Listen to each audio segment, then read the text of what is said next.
அன்புள்ள கும்ப ராசி அன்பர்களே வணக்கம். கும்ப ராசியினருக்கு செவ்வாய் பெயர்ச்சி பலன்களை நாம் பார்க்க போகிறோம். செவ்வாய் பகவான் அக்டோபர் 27 துலாம் ராசியை விட்டு விருச்சிக ராசிக்கு செல்கிறார்.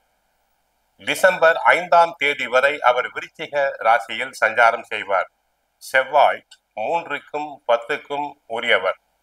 செவ்வாய் 10ஆம் இடம் சென்றிருப்பதால் நன்மைகள் அதிகரிக்கும். 10ஆம் இடம் என்பது ஜீவனஸ்தானம், தொழில் ஸ்தானம் என்போம்.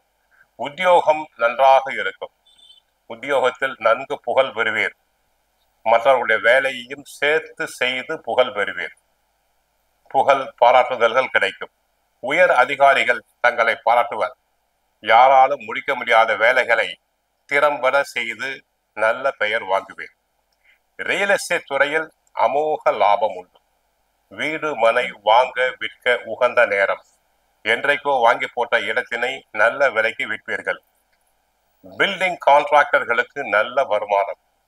அரசாங்க சம்பந்தப்பட்ட ஒப்பந்தங்கள், கான்ட்ராக்டர்கள் கிடைக்கலாம். அதன் மூலம் நல்ல வருமானம் பெருகும். விவசாயம் நன்கு இருக்கும். விளைச்சல் அதிகரிக்கும். விவசாயத்துக்கு தேவையான தண்ணீர் நல்லபடியாக கிடைக்கும். உரங்கள், விதைகள், விவசாயத்துக்கு தேவையான மருந்துகள் தங்களுக்கு தாராளமாக கிடைக்கும். அதில் எந்த விதமான சந்தேகம் கிடையாது. சகோதர உறவு மேம்படும். இதுவரை சகோதர உறவில் தங்களுக்கு சச்சரவுகள் இருந்தால் சுமூகமான உறவு உண்டாகும். பாக பிரிவினைகள் அனைத்தும் சுமூகமாக நடைபெறும். பங்காளிகளுக்குள் இருந்த கோர்ட் கேஸ் போன்றவை அனைத்தும் சுமூகமாக, நல்ல விதமாக, சந்தோஷமாக அமையும். கடன், பழைய கடன்கள் இருந்தால் அடைப்பதற்கான வழி பிறக்கும். இனிமேல் கடன் வாங்குதல் கூடாது. ஏனென்றால் ஏற்கனவே 7.5 சனி நடைபெற்றுக் கொண்டிருக்கிறது.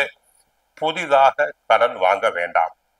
விளையாட்டுகளில் மாணவர்கள் கலந்து கொண்டு வெற்றி பெறுவர், புகழ் பெறுவர். ஆக கும்பராசினருக்கு செவ்வாய் 10ஆம் இடமாகிய தொழில் ஸ்தானம், ஜீவனஸ்தானத்திற்கு சென்றிருப்பது நன்மை பெருகும். குருவின் பார்வையில் செவ்வாய் இருப்பதால் குரு மங்கள யோகம். பெண்களுக்கு மனதிற்கு பிடித்த வரன் நல்லபடியாக அமையும். விவசாயம் செழிக்கும். உத்தியோகம் நன்றாக இருக்கும். பில்டிங் கான்ட்ராக்டர்களுக்கு, ரியல் எஸ்டேட் துறையில் உள்ளவர்களுக்கு வருமானம் அதிகரிக்கும். கோவிலுக்கு சென்றால் முருகனை வழிபடுங்கள். கந்த சஷ்டி பாராயணம் செய்யுங்கள். வாழ்க வளமுடன். மங்களம் உண்டாகட்டும்.